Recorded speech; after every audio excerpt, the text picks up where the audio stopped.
Welcome inside the Hall of Fame. I'm Booker T, six-time world champ, two-time Hall of Famer. Got my man Brad Gilmore here with me. They call him the GOAT. And right now, guys, we're getting ready to sail on like we always do here on a Monday evening, guys. It's been a long weekend for me, coming off of Talking Smack. Started on Friday night, ended up at TLC on Sunday night. But I'm telling you, man, it was an extravaganza, a plethora of combat this weekend, and it started on Friday night, man, with boxing on the zone, spilled over to Saturday night, boxing on the zone, of course, and then I tell you, man, TLC went down on Sunday night, and it was I must say, it was good. That's GODT, guys. It was real good, and the fans, the feedback has been pretty good as far as the fans taking it for what it was, especially the Firefly Inferno match. You know, that right there was something to see, man, because I think that's where we are right now, and that's where we're going to be going forward as far as the business goes. I think it's something that's necessary. But let's start, man. I mean, Brad, before we get started, how you doing, dog? How you doing? Yeah, I'm good, Book. I'm good, man. You just ran down. It was a hell of a weekend in regards to combat sports and everything all around the world. Canelo and everything that was going down. But I will concur. I'm excited to get to this TLC show because WWE does so many pay-per-views. It's gonna be hard to knock them all out of the park, but this I think was one of the special ones from the year, so I'm excited to talk about that one.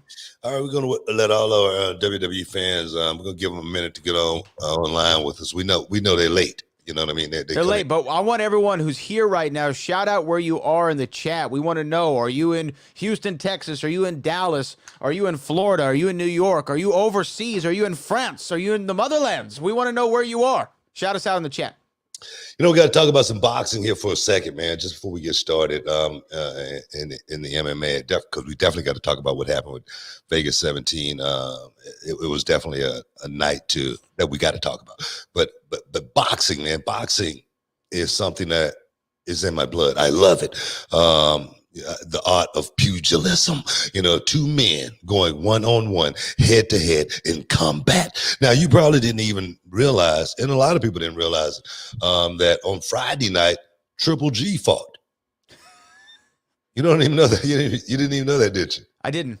See that? Triple G fought on Friday night against a guy. I really didn't know who the guy was, but he went out there and put him down 4 times, stopped him in the 7th round.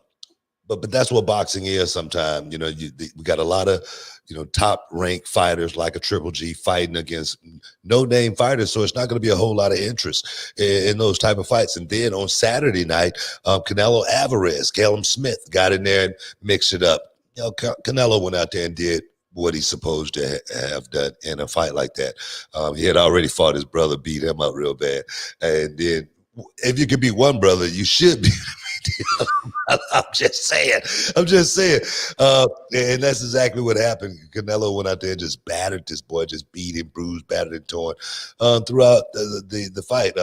But my thing is this. Do you think Canelo Alvarez or Triple G is still in the conversation as far as pound for pound, best fighters in the world? I think, and even though I like Triple G more than Canelo, I think that Canelo might have a little bit more contention with it than Triple G right now. Triple G still coming off of those losses to Canelo Alvarez, draw and then a loss. I think that hurt his stock a lot. Maybe not in the eyes of boxing purists who know that he kind of won both of those fights, in my opinion. But on the record books. Well, don't get too ahead of yourself because they're talking about doing it again. And that's the thing.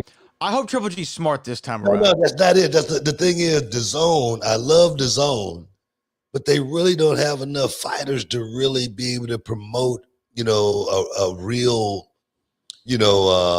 platform as far as tiers, as far as middleweight, light heavy, welter. It's not enough fighters in DAZN to actually be able to pull that off, and that's why you see guys like Canelo Alvarez wanting to fight Triple G again And don't nobody really want to see that, but it's going to make some money.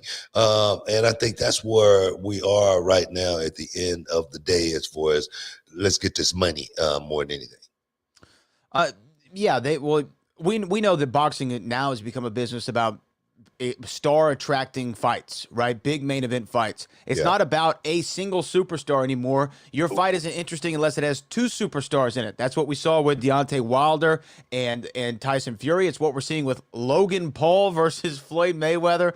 It's kind of the theme of the day now. You have to have a main event fight. And for DAZN, here's the thing. For me not to even know Triple G was fighting on Friday, and for me not to care that Canelo Alvarez was fighting the following night, that's a problem, right, for boxing. It was like when Tyson Fury fought that guy sometime last year and he got that big gash over his eye, remember? We were like, what is he even doing in this fight? No one even knew this was on, right? They need to stop all these things. I do wish boxing, in some regards, or at least it looks like they're taking a page out of the UFC playbook of giving you marquee fights, because the casual fan really isn't interested in a guy fighting a no-name guy, a star fighting a no-name guy.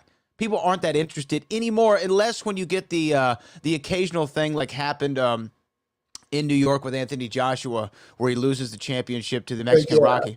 The thing is, when we see fights like that, it's normally, guys on their way up. We saw Mike Tyson on the way up. Well, I did. You were a kid, but I saw Mike Tyson on his way up, and he fought a lot of no-name guys, and it was interesting fights because we knew it was Mike, But then when Mike got up to the big name guys, man, we wanted to see Mike really go out here and destroy these guys that had been out there and been the names for so many years, and that's what Mike went out there and did. Nowadays, it's a little bit different. Like you say, putting a fighter the caliber of Triple G in there against a fighter. Somebody here on the chat, Nick Mendoza, just put the guy's name, Shuri Mita. I guess that's the way you pronounce it. Shuri Mita. I'm not sure how to pronounce it, but it's a guy that I had never really paid a whole lot of attention to. And I'm a purist. I'm someone who love boxing, and I'm gonna watch it no matter if it's, in somebody's backyard, but my thing is this: for a Triple G to be fighting a guy that is not the same caliber, because if you saw this fight, it was 7 rounds. It was one-sided. Every round was one-sided. It was a beatdown. A guy was in there. He was a punching bag, and he got beat up. It's like me going watch Jake the Snake against Dale Wolf. I can dig it. I can take that. But like I said, when you are of that caliber of a fighter, you should be in there with competition that we all know, and we all should want to see it more than anything. For Triple G to be fighting on Friday night, and nobody like yourself, I tuned in just because I got DAZN, and something they sent me a message. Triple G's fighting here next. Let me click on it. It was one of those type of deals, but it wasn't something that I remember. I was at SmackDown on Friday night, and before I realized the fight was going to be coming on, Corey Graves asked me, "Hey man, what time the fight start tonight?" And I go, "No, the weigh-in is tonight. The fight is tomorrow," because I was thinking about the Canelo fight. Yeah. What I mean? So I didn't know it. I didn't know what he was talking about. And then I realized, boom, Triple G's fighting. And then I go, oh, okay, now I understand. But it's like that, man. I just don't think, it's conducive to, bringing the game up, bringing the boxing game to the point to where we really want to, get behind it. Because we already, it's already a lot of flaws in boxing anyway with these judges. One judge see it one way, another judge see it another way, and the next judge, he don't see nothing at all. You know what I mean? So it confuses me with boxing as far as when are we going to get the scores right? When are we going? I mean, and the thing is, it's so blatant. But you got the guy that's the guy that's getting the push, the guy that's getting the rocket put on him. If he just can squeak it out, we can give you a draw. We can keep you rolling, son. And we've seen it before. You know what I mean? We saw it down in Vegas with that Spanish kid from Mario Barrio. Mario Barrios. We saw that boy get beat up, and he walked out of there with. No, I'm serious, right? He walked out there with a victory. He walked out with the victory, and I'm like, wait a minute, come on, you got to be kidding me. But that's the boxing game, guys. Stick around. We got a whole lot more for you. Back in a minute.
Welcome back inside the Hall of Fame, guys. Shoop, we back. Man, my headache has almost gone away too, man. I don't know, man. Did you see that kid over the weekend? Tiger Woods' son, man. Oh yeah. Man, that kid was something special to watch, man. He got an eagle. I mean, I've been playing this game for a while, and I've never gotten an eagle before, and he's got one 11 years old. And 11 years old. It was sweet too. 175 yards out.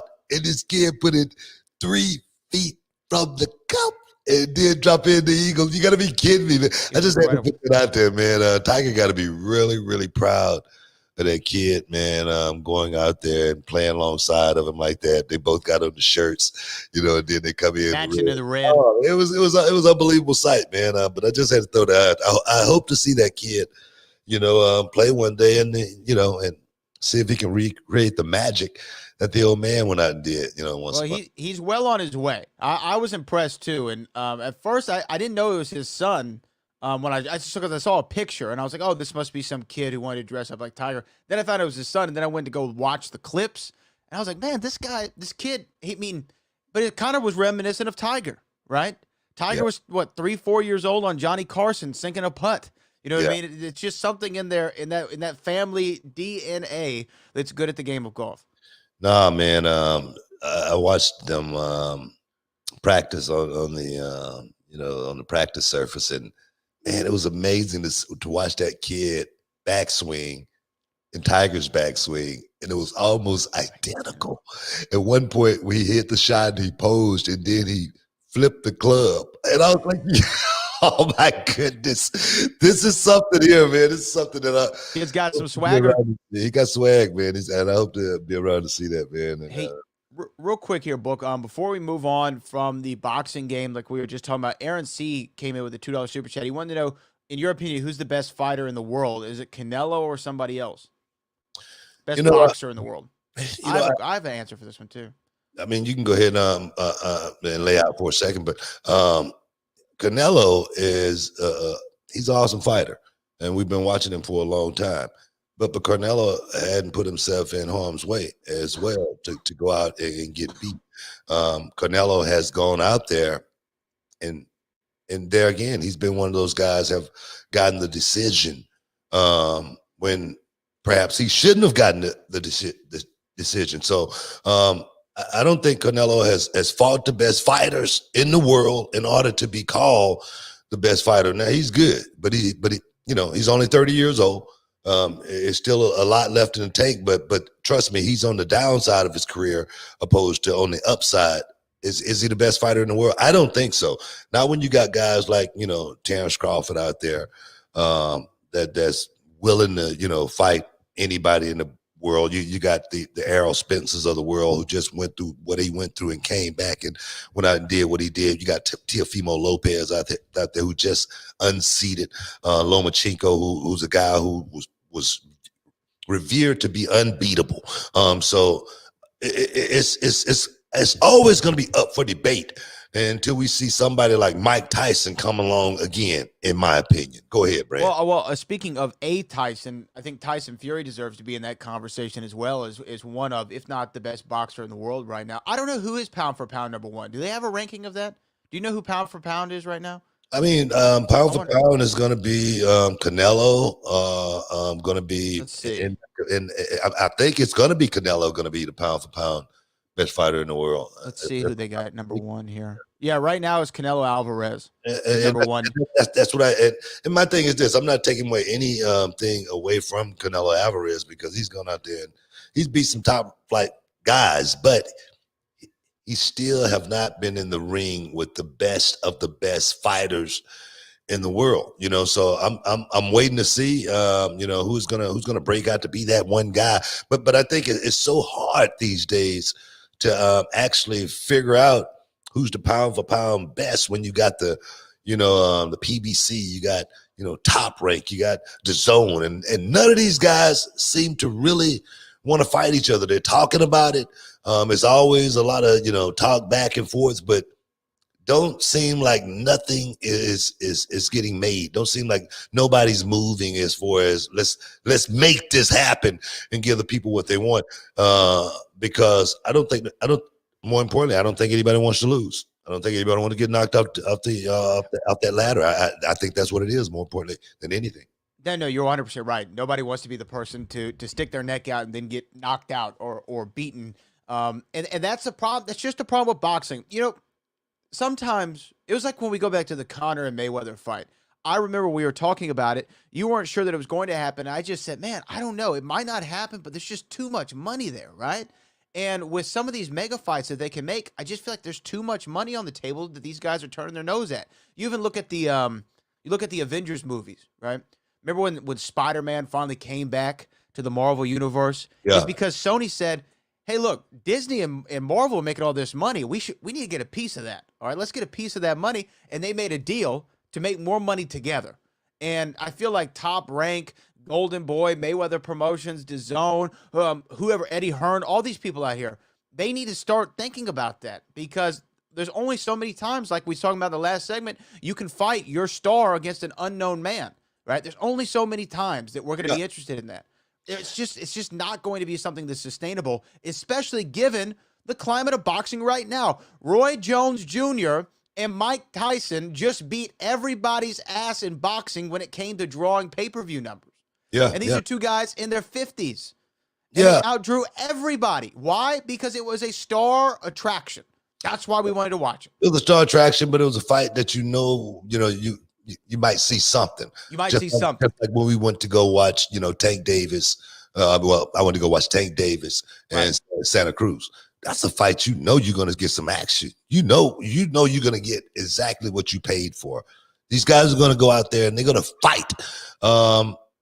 You know, if it go to the judges now, it's up for debate. I'm serious because it's so true. It's so sad. Because that fight we know is going to be good enough to where it might have to go to the judges because we might want to see it again. You know, it's one of those type of deals right there. But until I start seeing more fights like Tank Davis, Santa Cruz, I'm not going to have a whole lot of interest. You know, Fury, Joshua. Hey, I'm all in. I'm down to watch that any night of the week because I think somebody's going to get knocked out. I think it's going to be, you know, a spectacle at the end of the night. So something like that, I'm all in for. But until these guys, I don't know. I heard Canelo didn't sign his contract with DAZN. I don't know. I got to go back. There's some issues going on right now with the payment issue. There's some payment issues right now for Canelo Alvarez. Exactly. So I don't know if Canelo thinking about making a move, and I think if he does make a move, he needs to do it right now because there again, Canelo Alvarez, 30 years old, the clock is ticking, and you know what they say, man. Time waits for no man. Can I tell you the 4 fights in boxing that we need to see in 2021? These are the 4 fights that we need to see. You just named one of them. We need to see Anthony Joshua versus Tyson Fury to declare the undisputed heavyweight champion of the world. That's one we need to see. We also need to see one that you talked about earlier again, Triple G Canelo 3. I'm interested in this fight. I'm interested to see if Triple G can finally get one over on him because he won the first two, even though the judges told him that he didn't. I want to see that fight. I want to see Errol Spence Jr., the Truth, take on Manny Pac-Man Pacquiao. And the fourth fight that they need to make in 2021, Mike Tyson versus Evander Holyfield 3. Those are the 4 fights that they need to make in boxing. Those are the 4, Book. Those are the 4. I can't dispute that. I mean, those fights right there, that's money. All 4 of those fights are going to be money. People are going to want to see all 4 of them, especially that final one. People are going to want to see that. It would make all the money in the world. Triple G, Canelo 3. There again, we just talked about the judges seeing it one way and, wanting to keep the rocket on that guy. Hey, just cash cow, man. We got to keep this thing rolling, and I understand that, but that definitely leaves a bitter taste in one's mouth, especially if we're thinking about a 3. They need to have panel judging. You know what I mean? Like, why are we still having 3 guys or 3 girls, whomever they are, score these fights when you have hundreds of experts out there? That'll be like the Republicans and the Democrats. Then we'll never get a winner. You know what I mean? What do you make? No. Different than the Senate. Sources involved, as you got to. You don't want too many people in the boardroom, man. You don't want to have too many people in the meetings. Trying to give their opinion and whatnot. The Rock was right, man. Know your role, man. Shut your mouth and know your role. And that's the way it should be, man. Keep it short, man. Keep it small. You know what I mean? No, I don't like that. I don't like that. I like it. Yeah. I like it. And I would tell you why. Like, you have everybody sitting independently of each other. There's 101 people, right? There are 101 scoring this fight independently of each other. That is the craziest remotely. Thing. No, think about it. Think about the consistency. Who's going to pay these 101 people? The commission. These are going to be commission guys, right? And the promotion's going to have to break off some bread. That way we can have a plurality of votes instead of just a majority of votes. You have 2 out of 3 guys say that you won and you win. No, you need 51. That'll never work. 51 votes at least. I like it. That'll never work. Take that system to, one of these new MMA companies that's coming up and see if they'll buy it. Hey, guys, stick around. We'll be back in a bit.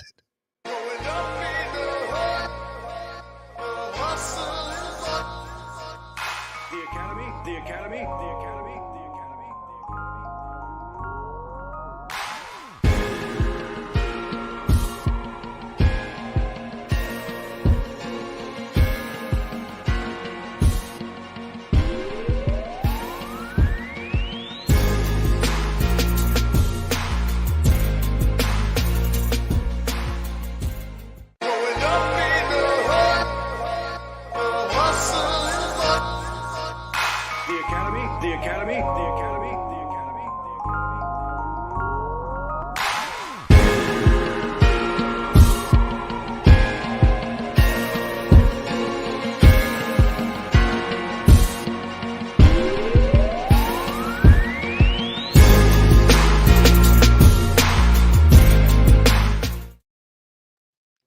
Welcome back inside the Hall of Fame.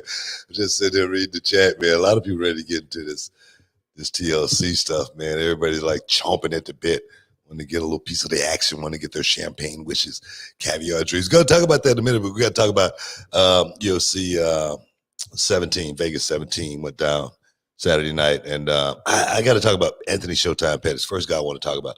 Showtime Pettis. Remember we ran into Showtime Pettis here? Yeah. And he was with this girl, and no one knew who he was. He was just walking around freely. Nobody was asking for him about it. Everyone was looking his direction. Oh, yeah. But they weren't looking at him. Well, the girl, she was looking good that night. She was looking great. I think she was a model or something, but she was looking real good. At least she was modeling that outfit. I'm serious. But my thing is Showtime. All due respect, by the way. All due respect. Player.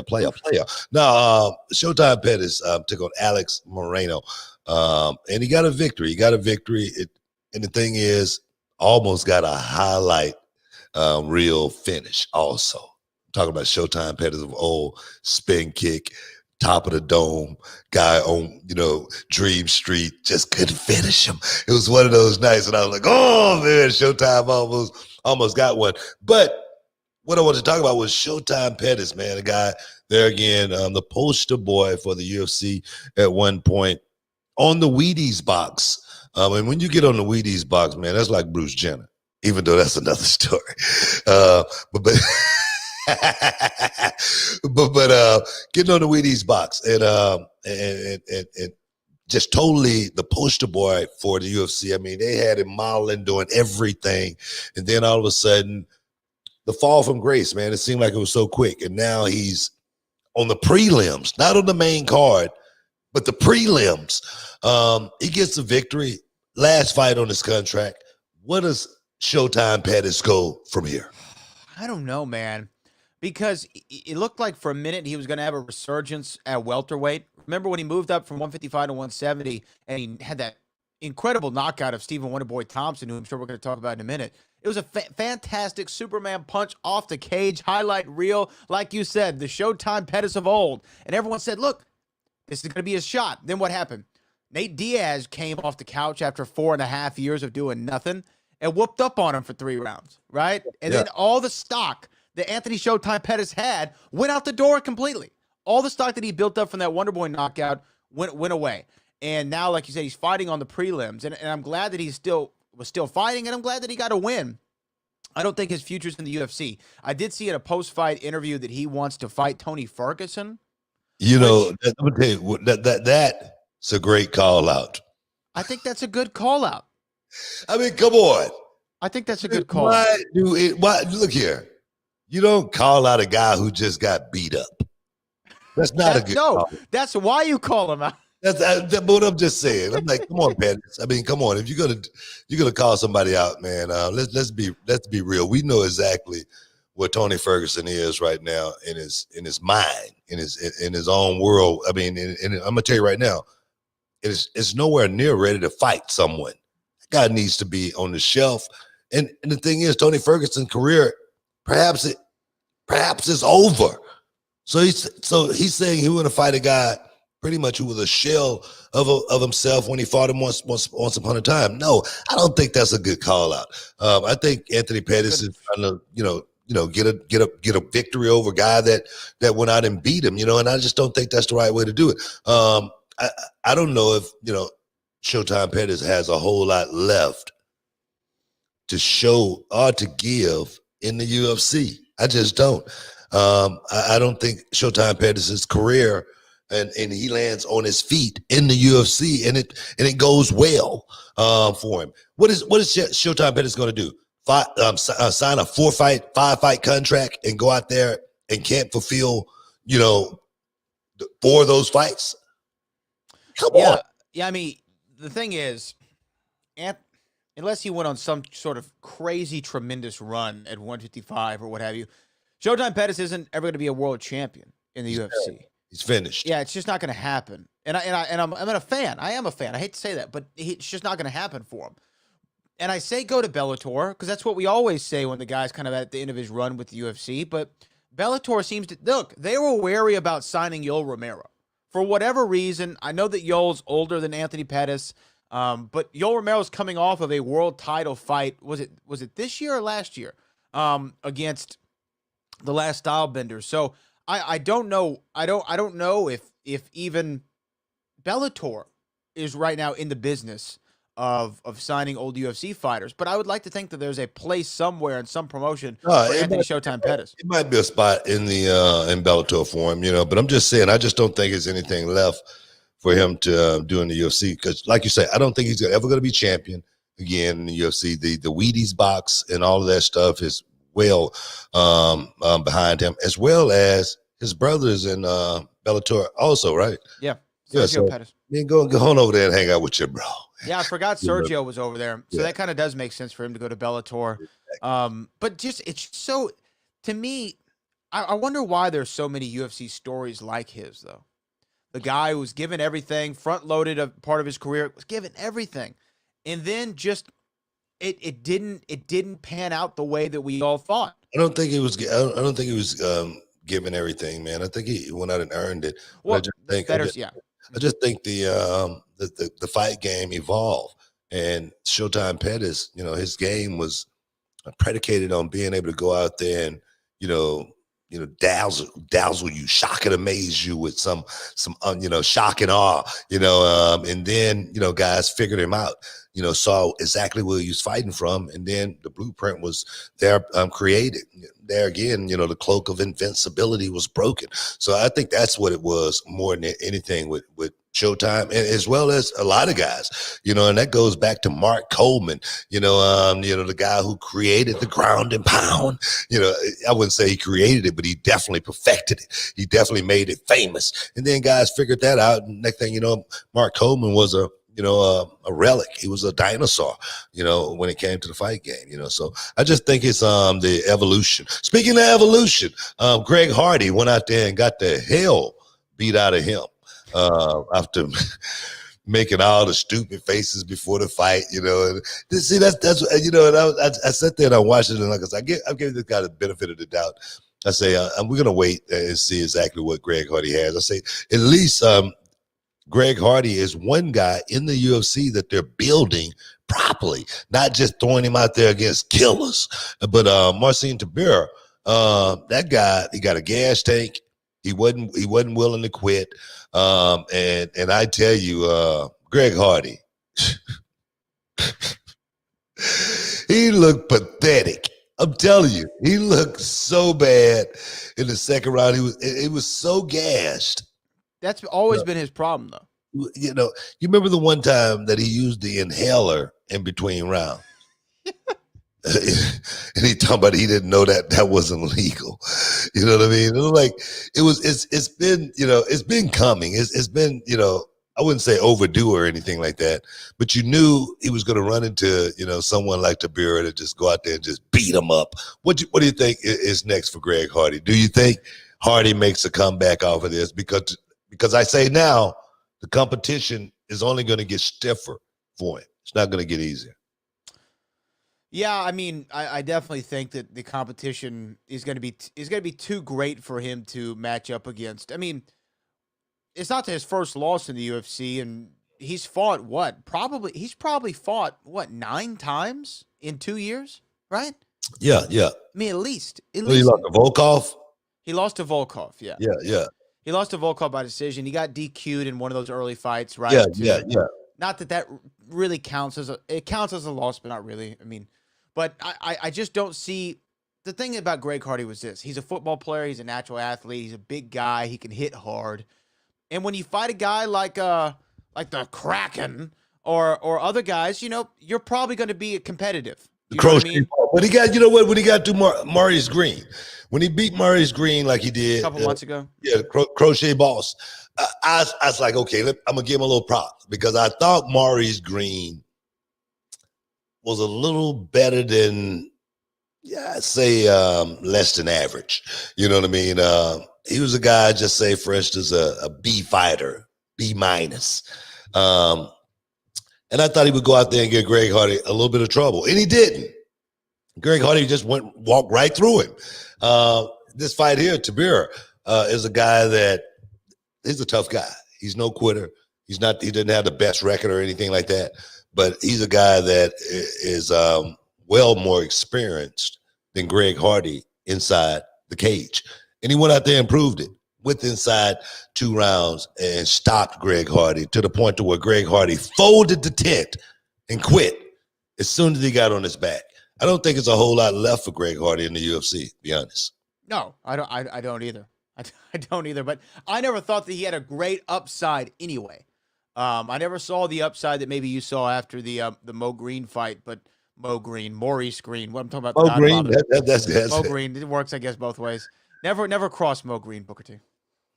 That would do it. Hey, man, all right, guys. We got a whole lot more to talk about. Jose Aldo, man, we got to talk about him. Stick around. You're in the Hall of Fame. We'll be back in a minute.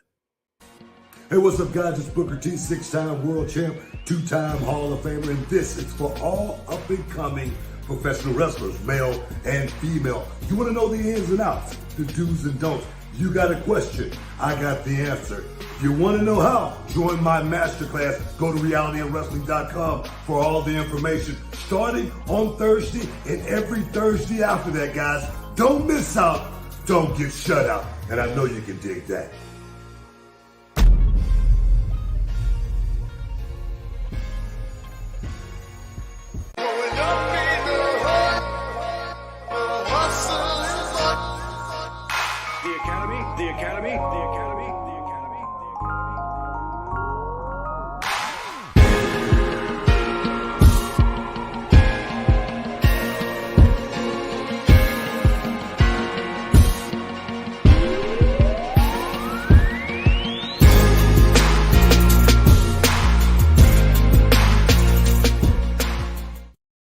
Welcome back inside the Hall of Fame, guys.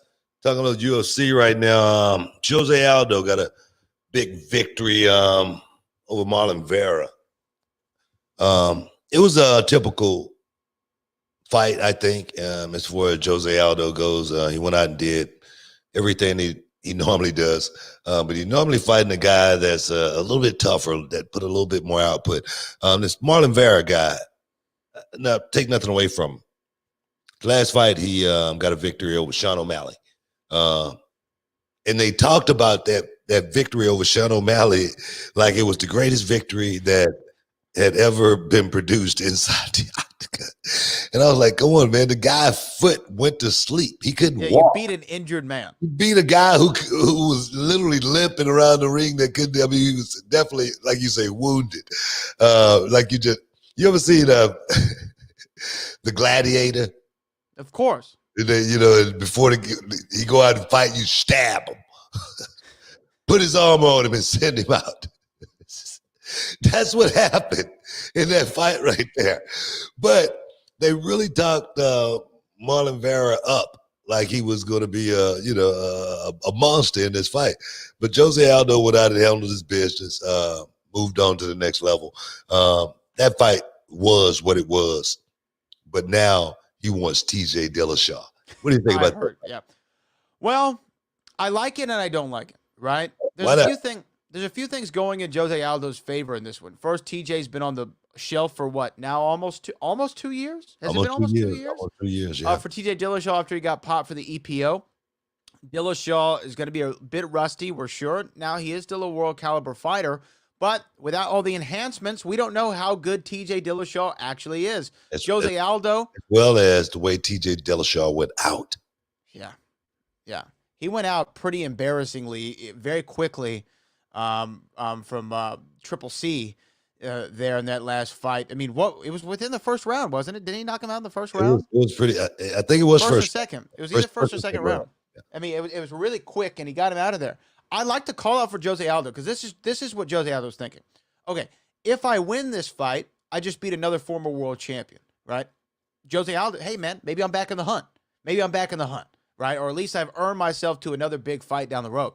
If I lose, it's a younger fighter who's, well rested, former world champion. It hurts me, but not terribly. It's not like losing to a no-name guy, right? I'm losing to TJ Dillashaw. So I like the matchup for him. I think that it was a good call out, and I think the UFC should make that fight. And if I'm TJ Dillashaw, I kind of like that fight coming back too. I thought you just said you didn't like it. I said I liked the fight. Okay, all right. I said I liked it, but I didn't like it, right? Like I see why Jose Aldo would go for it. I don't know if he can beat TJ Dillashaw, but maybe he can. What don't you like about it? I was saying I don't know if this is the guy that Jose Aldo can beat, but if he does lose to him, it doesn't hurt him as much. I would probably bet on TJ in that fight. I don't know, man. I think I would go with Jose Aldo in that fight just because of the way. So you like this matchup? The way TJ Dillashaw went out, the time off is your worst enemy, and then coming back, knowing that you don't have that extra burst of energy in your system. Let's just say it like that. All right. Going against a guy like Jose Aldo, that's a career move. You know what I mean? It's definitely not, his stock plummets if he loses that fight against Jose Aldo. Me personally, I like it. I like the call out. I think that's the guy, if I'm going to fight somebody that's top caliber that I think I could beat right now at this time, it's going to be TJ Dillashaw in a heartbeat. Like I say, time off, no EPO, the way he went out. That's a guy that could be beat. His confidence level is not going to be nowhere near what it was. And that's just the way, and there again, also, TJ Dillashaw is one of those fighters. You look at Cruz. You look at Dominic Cruz. All of that moving, shifting around, whatnot. You can only do that kind of stuff for so long before literally everybody figure out, man.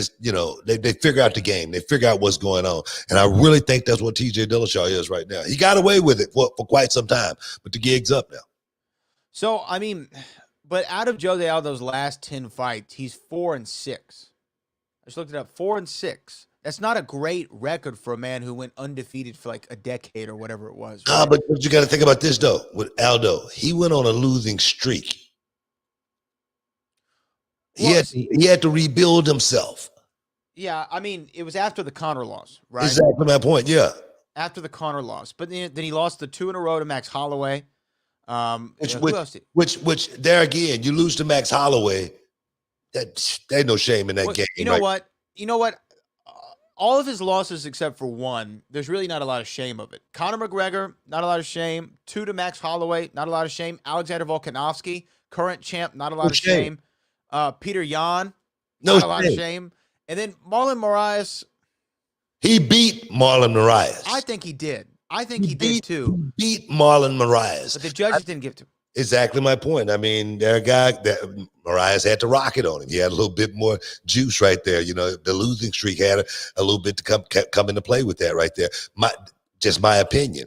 But there again, the guys that you just mentioned that he have lost to have been top caliber fighters. That's why, you know, I look at Jose Aldo still being a guy that can win, put him in the right position, just like he did this weekend. Moving along. But TJ Dillashaw is a top caliber fighter. Well, he is. But there again, what TJ has gone through, I just think it's gonna take him some time to rebuild, to get back to that rare form. And then just think about how TJ Dillashaw rose to promise. Man, it was one of those nights, you know, against Jose Aldo, where he went out there and looked like he was the greatest fighter in the world, you know. It's just one of those deals, man. It's just one of those deals. It's just a fight game. Wonderboy Thompson, man. Let's move on. Wonderboy Thompson got a win over Jeff Neal. Did you hear the story about Jeff Neal pre-fight before he came in? No, what happened? I was reading. Jeff Neal came in before the fight. They didn't say how long before the fight, but before the fight with Stephen Thompson, he had congestive heart failure. Oh, wow. He had what's called sepsis. Okay, sepsis has something to do with the eye. Okay, 3 of his corner men caught COVID, and they couldn't, you know, be a part of anything that was going on. He was fighting with one eye the whole fight with Stephen Thompson, and the commission, the Nevada State Commission, let this fight go on. What the hell is going on? Yeah, Jeff Neal, big ups. He went out and he manned up. He fought. You know, the one thing he said about himself, he said he's proud of himself after going through what he went through. But I'm proud of him too, man. But he put himself in harm's way. To where he's lucky. He's still alive. You know, after going through an ordeal like that, and then to go out and fight 5 rounds, getting kicked in the head by one of the best kickers in the game, Stephen Wonderboy Thompson. You know, what do you think about that? I'm a little bit shocked by it. I'm shocked by the fact that they would let him fight. Yeah, I'm seeing this article right now on SB Nation. Jeff Neal suffered congestive heart failure prior to Wonderboy loss. I mean, how can you have how can you have a cardiac condition to that severity and be allowed to fight? You shouldn't be allowed to, nor should you want to. That's when that's why we have a commission, though. That's why we have a commission. You know what, man? How many times have I said it?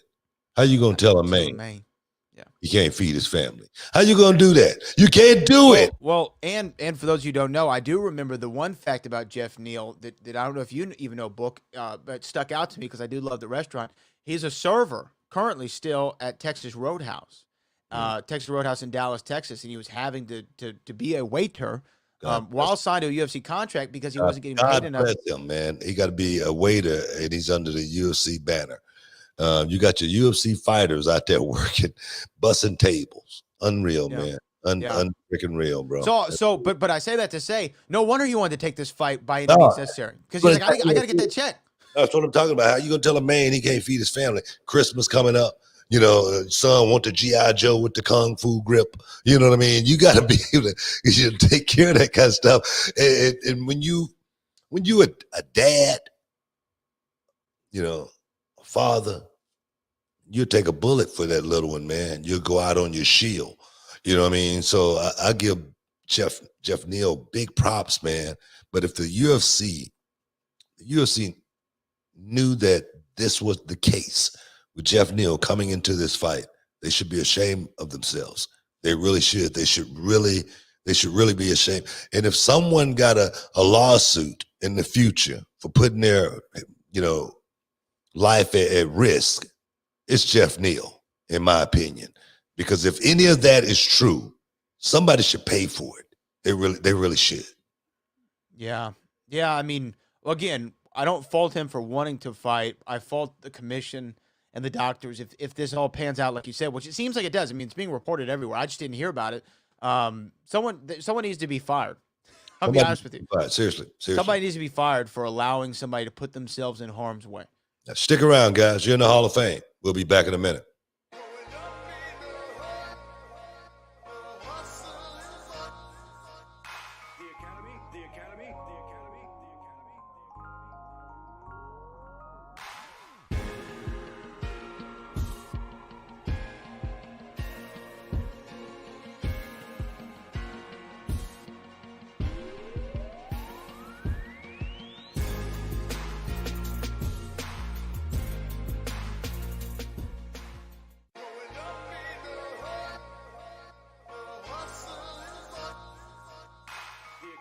The Academy.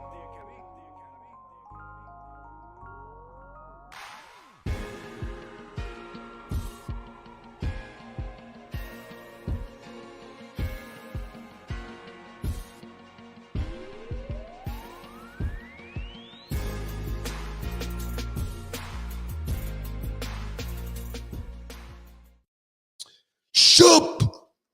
Welcome back inside the Hall of Fame, y'all. It's time. It's time to talk about some TLC. It went down. It is what it was. Got a lot of people in the chat right now commenting. And I want your honest opinion, guys. You know what?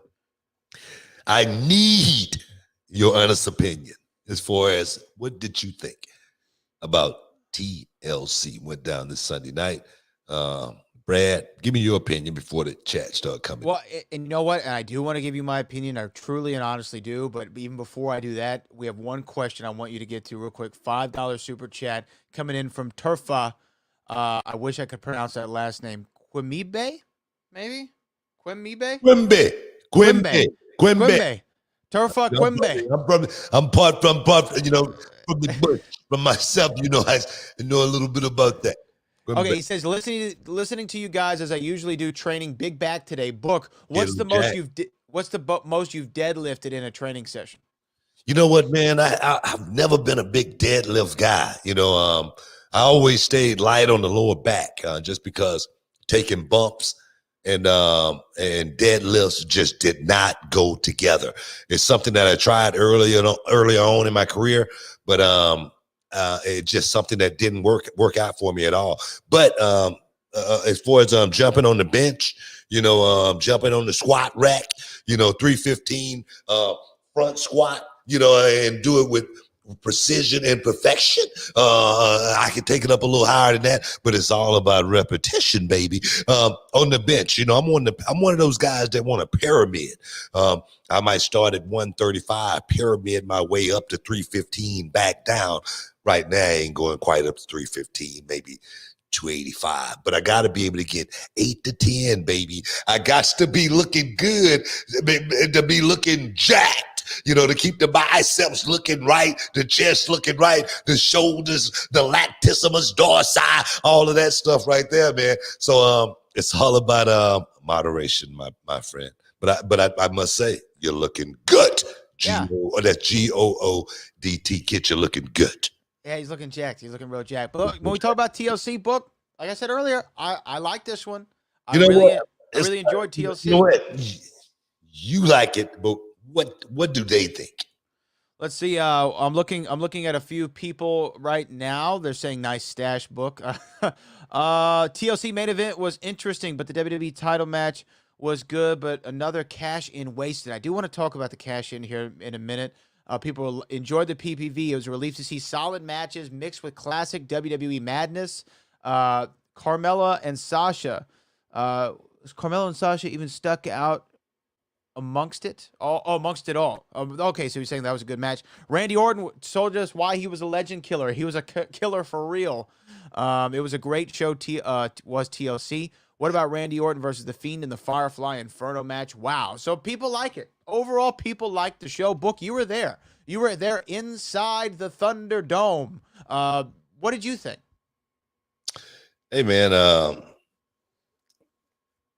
I thought it was good. I thought certain matches went out and shined. I thought the Carmella and Sasha thing was a really, really great story to be told. Carmella, by the way, kind of came at you on Talking Smack. She set the record straight on you real quick there. No, too. I think you were a little taken aback by it. You know what? I was just trying to see if I could pull something out of her. You know what I mean? It's my job to put every, guest that come on Talking Smack. I need to put them on the spot. They're working, without a net when they step on Talking Smack and I'm out there, because they don't know where I'm coming from. They don't know exactly what I'm going to say and when I'm going to say it and how I'm going to say it. So you got to be, what do I say? Preparation is the only luck you're ever going to have. That's right. She came back at me after she composed herself. You understand what I'm saying? She had to compose herself, and then she had to, find out what route am I going to take, and then okay, let's put the pedal to the metal. And like I told her, I appreciate that. That was a good comeback. A lot of times you put a lot of the young talent in positions like that, they don't know what the hell to do. So I'm gonna give Carmella big props. As far as her IQ, as far as her wrestling IQ, I stand by that. As far as her having to bring her game up a little bit, I stand by that. And it's something that she may not understand, but I'm looking from the trained eye. I'm looking from the perspective of someone who's giving expert tutelage. You understand what I'm saying? So that's what I'm talking about as far as that goes. But overall, I'm like the consensus. It was a pretty good pay-per-view. All right, well, let's go through it, a couple of them, and we can talk about them. First off, the first match of the night after the pre-show, after the kickoff show, was a TLC match for the WWE Championship. It was originally Drew McIntyre versus AJ Styles, and then The Miz cashes in his Money in the Bank briefcase to no avail, and Drew McIntyre able to pull out the victory. Now, here's the thing, Bo. I was thinking about this. I didn't like the Miz cash in here. I thought, and look, this is just me, right? This is my opinion and nobody else's. I thought that there was a cooler way to go about the Miz cash in if you wanted to do it on this show in particular. I had an idea. Now, let me just hear me out for a second. Go ahead. Okay. Show starts off, right? We see Drew McIntyre, WWE champion. He's walking through the back. He's looking real jacked, 6'6", however tall the man is. He's looking good. He's got the title around his waist, right? Went out of nowhere. AJ Styles and his guy, Omos, the bodyguard, they blindside him, bum rush him, right? Put the boots to him, throw him up against the wall, hit him with the chair, do whatever you got to do, right? Leave him laying. And AJ Styles, leaves, laugh, haha, we're going to see you out there. AJ's thinking, I'm about to win the title. I'm going to soften this kid up before I go out there. It's going to be an easy night of work, right? AJ and Omos walk off. Miz runs up to see him laying there, right? He sees Drew. He's laid out. He said, no better time like this. Referee comes by. Miz cashes in backstage at the Thunderdome. He cashes in, rolls Drew up. 1, 2, 3. We have a new champion, okay? We have a new champion right there. Miz is excited. He's celebrating. He and John Morrison going to go out on a night on the town, right? They say, hey, our work's done for the night. We did what we were supposed to do. And just as they're about to leave the building, the stretch limousine's pulling up. Adam Pearce says, whoa, whoa, whoa, whoa. Where do you think you're going? And Miz like, I just won the WWE Championship. I'm going to go party with my boy tonight. He says, no, this is TLC. We need a main event for tonight. And because you're the champion, you have to defend against AJ Styles and Drew McIntyre, triple threat TLC match, right? This is how we're doing it, right? This is how we're doing it. And it all leads to making Drew look big, making him look powerful, letting him come from behind to get the victory, Booker T. That's what we're going to do. So then Drew comes out there at the end of the night, main event style, and he cashes in. I mean, not only does he cash in, I mean, he cashes in the literal sense of Too the word. much, man. It's too much. It's not too much. I'm trying to make a story throughout the night. This is my thing right here. It's my thing right here. I had Miz on the show, Miz and Morrison. Of course, they was on Talking Smack as well. Right. I talked to Miz. I told him this was not the opportune time to cash in the Money in the Bank at a TLC match. And the thing is, time is on his side. You want to wait till you got the perfect opportunity to cash in the Money in the Bank, because what you're trying to do is secure the championship 100%. You can't go out there and slip on a banana peel and think you're going to win it, with a bunch of guys out there running around. You got to wait till that guy's asleep, and then you go out there and pick him up and hit him with your finish. Then you cover him, and you hard cover hook the leg and everything. 1, 2, that's the way I did it, with Rey Mysterio. When Chavo hit him with the chair, I knew, it was a possibility that this man could still kick out. I should have picked him up and hit him with the scissor kick first, just to be sure. But I didn't do that. But that's the way the Miz should have cashed in, man. He, you know what? I thought the Miz was smarter than that. I thought he was too. But Drew McIntyre retains, and another failed cash in. You know what I mean? But the one good thing about 2 in a row, isn't it? Yeah, I believe it's 2 in a row. I think there's only been 3 or 4 in all of history. That's been. I think Baron Corbin was the last one who failed, and then Miz failed. I think Cena failed, and Damian Sandow.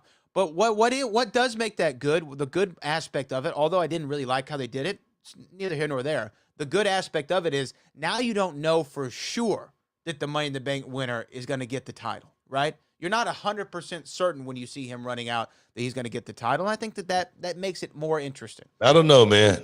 Back in the day, when you won the Money in the Bank, that meant that you was the world heavyweight champion. Mm-hmm. And that meant something to those guys that went out there and worked their asses off in that Money in the Bank match, that climbed that ladder, that left that ring bruised, battered, and torn. It definitely is a different feel. And I say that because when I watched it back in the day, and those guys, climbed that ladder, and got the briefcase, they were smart enough to cash it in at the right time. And they were world champions. All of those guys back in the day, they were world championship caliber. Maybe that's what we should be talking about. It's the guys that, get the Money in the Bank contract now. Are they world championship caliber? Maybe that's what we should be talking about. Stick around. You're in the Hall of Fame.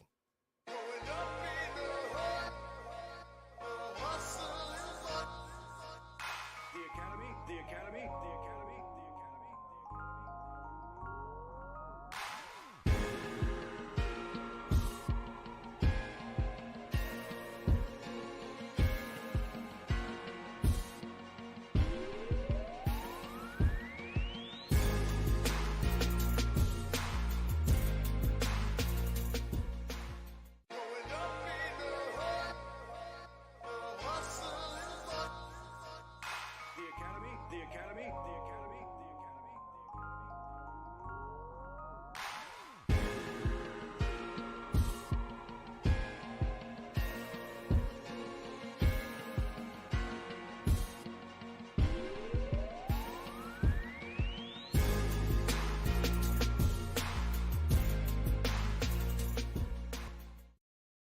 Shoop! Welcome back inside the Hall of Fame, y'all. And I know it's going to be all over the internet. What I just said this a minute ago, as far as, championship caliber, getting the Money in the Bank briefcase, because it came from Otis, right? To the Miz. Miz, Otis didn't cash it in. Miz didn't cash it in. Nothing against the Miz or Otis or anything like that. Miz been there. He knows what it's like to be at the top of the mountaintop. Otis is a guys. You really don't know. This guy's a hell of a wrestler. He really is. He's got a wrestling background and everything. He can go. And me personally, I would love to see Otis have, not 1 gear, but 2 gears, not 2 gears, but 3, that he could be able to shift to. And right now, we've found Otis in a position where, man, we got him in 1 gear. Man, if we just let this guy go and really give him some awesome direction, he could be a really, really huge player on the card. And then when getting that Money in the Bank contract, people take it so much more, serious. Because my thing is this: if Hacksaw Jim Duggan got the Money in the Bank contract, I could see Hacksaw Jim Duggan going out there and winning it and cashing it in and becoming the world heavyweight champion. Because Hacksaw Jim Duggan, before he was just a whole Jim Duggan with the 2x4, Jim Duggan used to kick ass. He was a guy that really made you think. I mean, Hacksaw Jim Duggan, he wasn't, what you guys, grew to see. He was a bad dude coming up, going against Hacksaw Butch Reed back in the day. It was real. But then again, he still had his jovialness to where he could still, smile and make that kid want to, be a part of the ride, So Dusty Rhodes, I could see Dusty Rhodes as, like he say, his hiney is a little big, my stomach is a little big, I'm not the prototype of the athlete of the year, but I'm a bad man. That right there, I guess I'm seeing that guy cash in the Money in the Bank, and I'm believing in everything. So I just think what I'm saying is we got to be able to take a step back to what wrestling was and how wrestling made people feel for, these guys that's, listening to us tonight to want to tune in on a weekly basis. Like it's, all my children, like it's like General Hospital, and your mama, she got to look at it. You know what I mean? And daddy don't ask her nothing. You know what I mean? When my soaps is on, it's one of those type of deals, man. We got to get wrestling back to that point to where everybody wants to be a part of, the ride and the war that's going on at the same time. Yeah, I hear you on that. I was thinking about the 5 guys. It was 5. I looked it up, so it was Damian Sandow, John Cena, Braun Strowman, Baron Corbin, and now The Miz. Those are the 5 guys who unsuccessfully cashed in the Money in the Bank. 2 guys who held the briefcase and never cashed it in: Ken Kennedy, Mr. Kennedy, and Otis. They fired him before he can cash it in. Yeah, that was I think that was the issue there.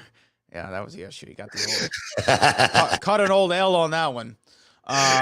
You know what though? I was high on Ken Kennedy. I really liked him in No, man, Ken, he's a good friend of mine, man. We've had some good matches together, good times as well.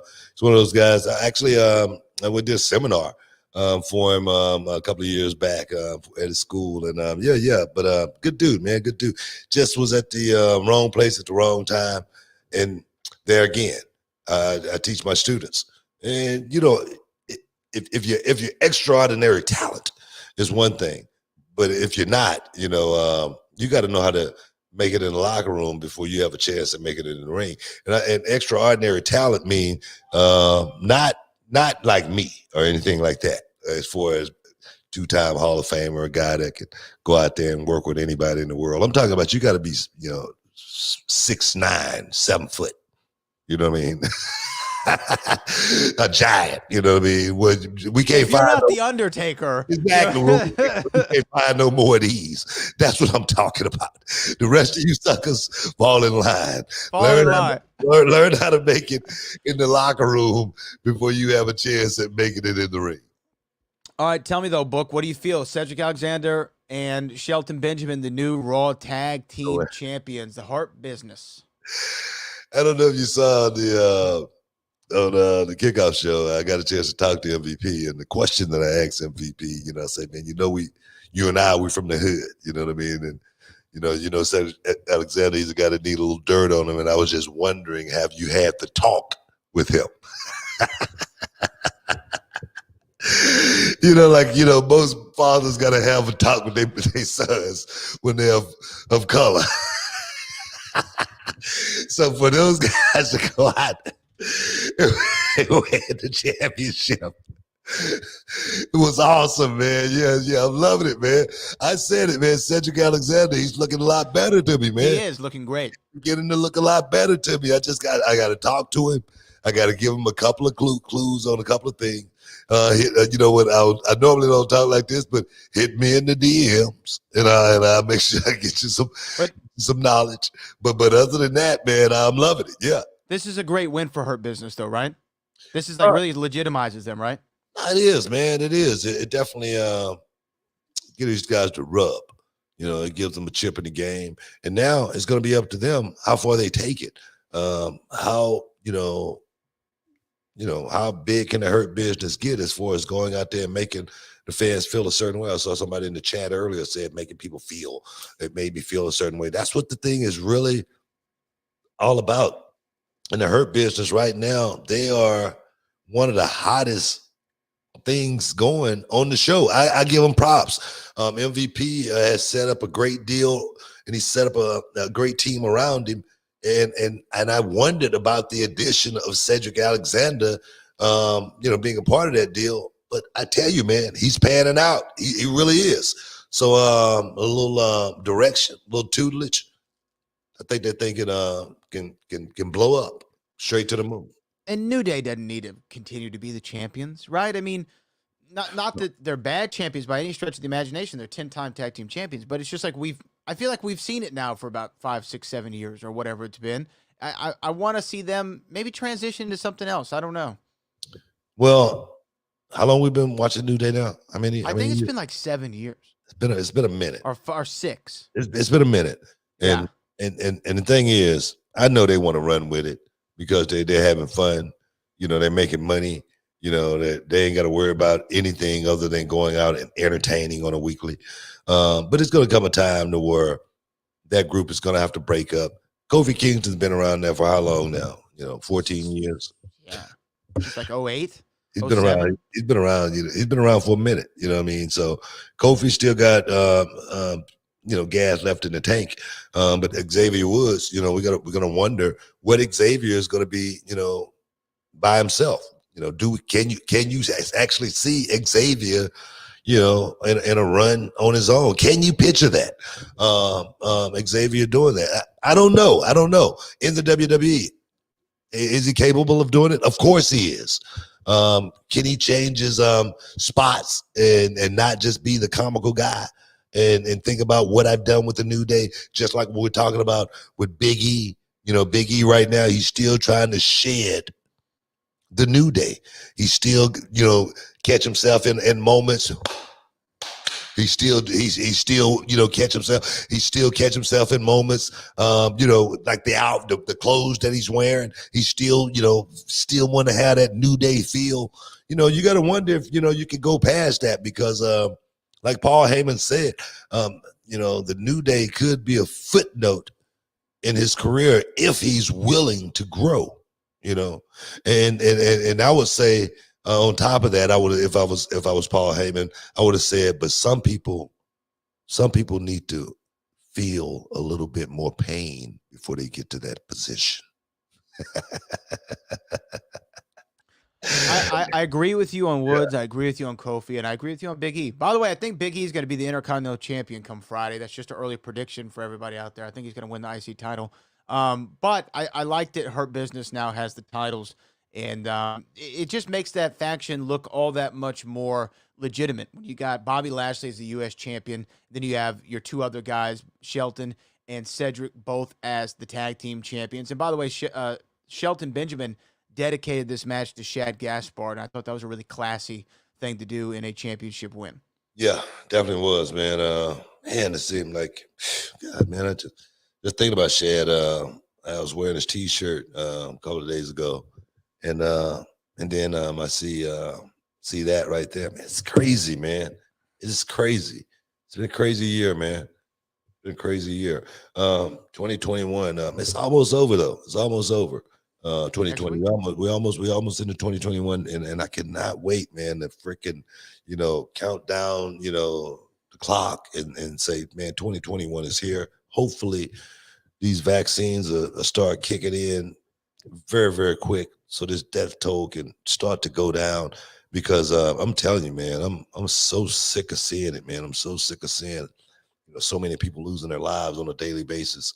My aunt just called me and told me her brother just passed away from COVID just a couple of days ago. So just keep praying, man. Just keep praying. 2021 is going to be a much greater year. Guys, stick around. You're in the Hall of Fame. We'll be back in a minute.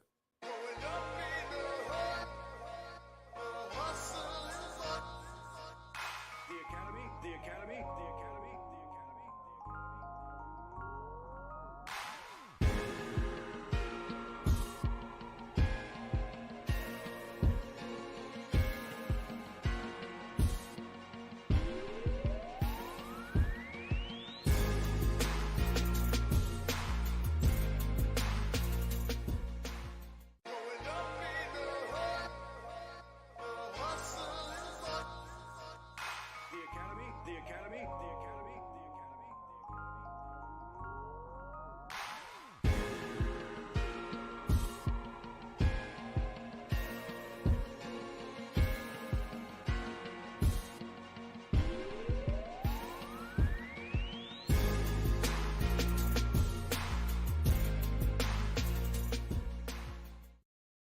Shoop.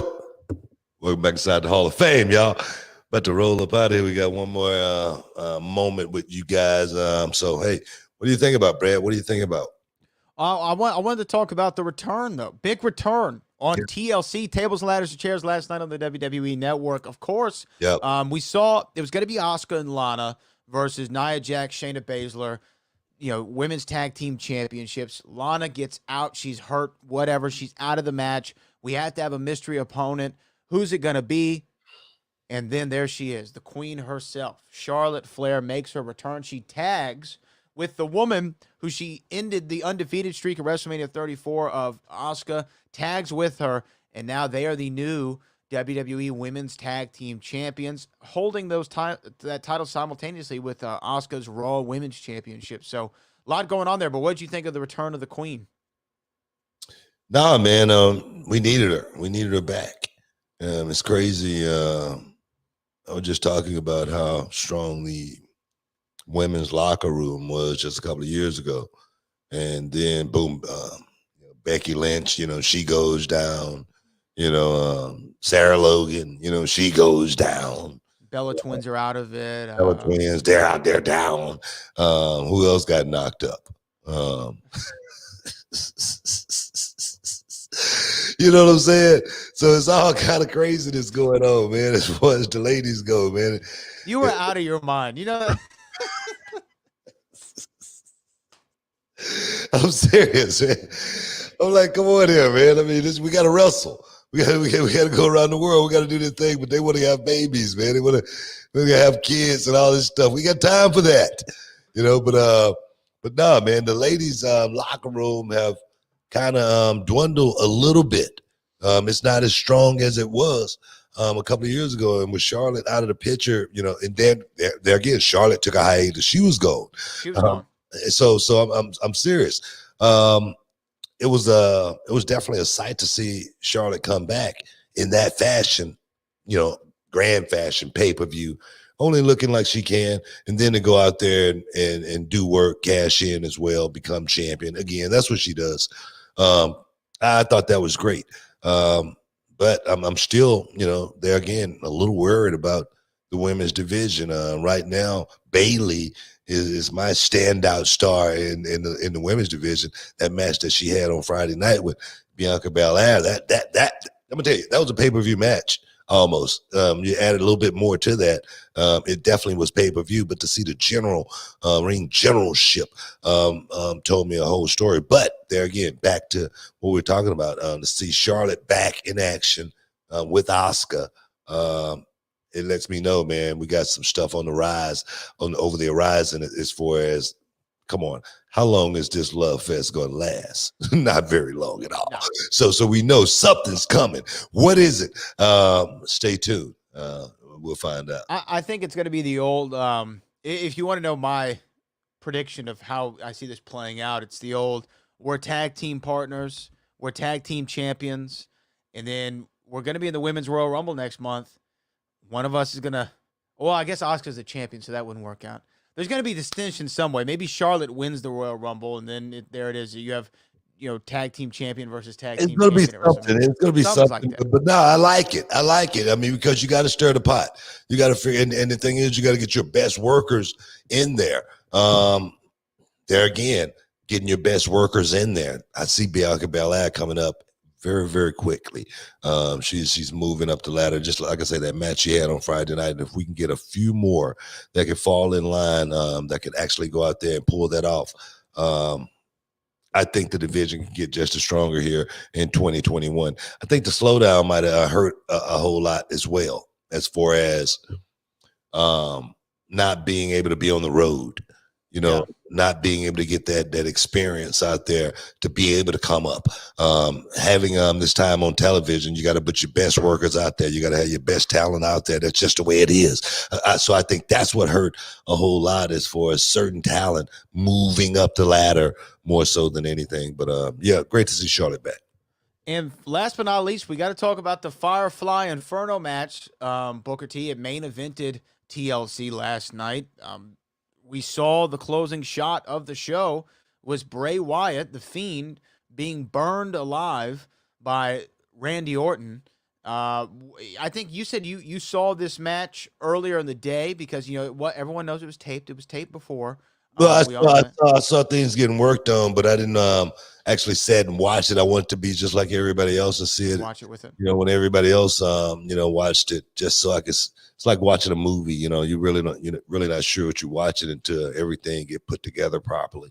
But I tell you, watching it, just like the Boneyard match, you watch it with intrigue from a perspective to where you say, man, let me get my popcorn. Let's see exactly where this thing goes. And then the ending of it, a man, remember I said one day on the kickoff show, I say, someone in the audience tonight will die from shock. Well, that almost happened. Sunday night, man. A man died in the middle of the ring. Bray Wyatt, the Fiend, is dead. Is there a murder warrant out for Randy Orton? Randy Orton. Is there a murder warrant out for it? I mean, is the police getting involved in this situation? We got to know because this is a serious situation. Yeah. Those are the questions that I will be asking anyway. So it's interesting questions, very interesting questions. Now, after Bray Wyatt was burned alive by Randy Orton, he did send out a tweet, and no, he didn't, man. No, he didn't. Yeah. He sent out a tweet last night after he was burned alive. No, he didn't. Yes, he did. Come on, man. Don't tell me that. Well, I'm looking at the tweet right now. Bro, don't tell me that. He did. I'm looking at the tweet right now. Look, there it is right there. He tweeted right after the show. What is it? What's the tweet? And it says, thank you.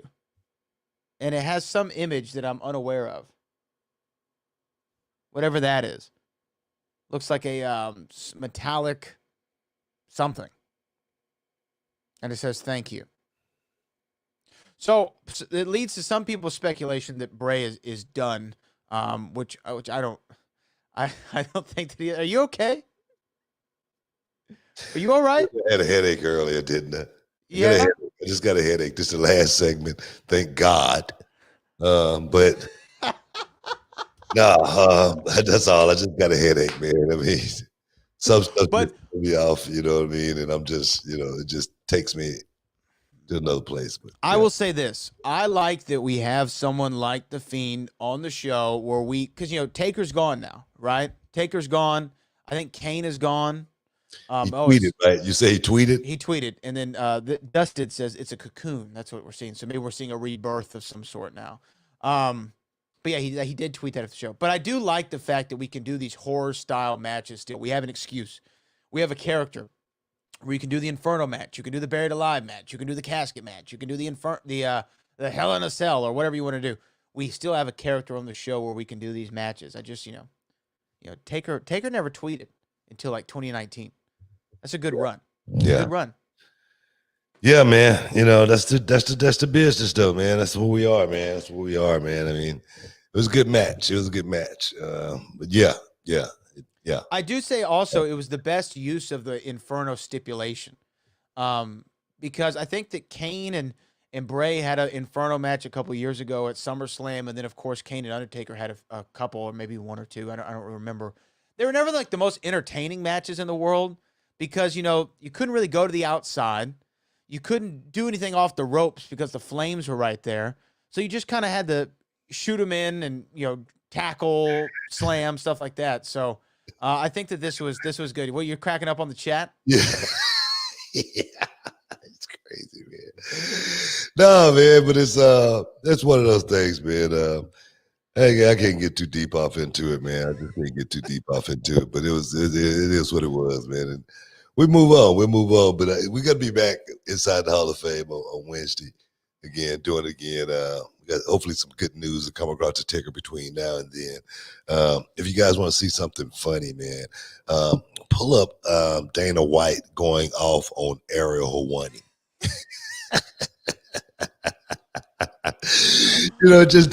It reaffirms everything that I thought about this guy, man. It reaffirms everything when I watch not just myself, but other fighters. Conor McGregor, Rampage Jackson, Khabib, Nurmagomedov. So many guys. I just realized no one likes Ariel Helwani. And I made the joke about his dad wanted a girl, and that's why he named him Ariel. But Dana White said the same thing about him. He's a little girl. He's a little girl. You know what I mean? Running around wanting to play journalist. Man, I just had to get that out there, guys. Want to see something funny? Man? Pull it up. It's really funny. It's really funny. It's kind of like the Mike Tyson thing when he was over in Canada and he had the journalists asking him stupid questions and he went off on him. So you want to see something funny, guys? Check it out. Want to thank everybody that was in the chat with us today. Want to thank Brad, as always, for doing it like it's supposed to be done, as well as, guys, again, see you guys on Wednesday. Right now, we up out of here. Shup!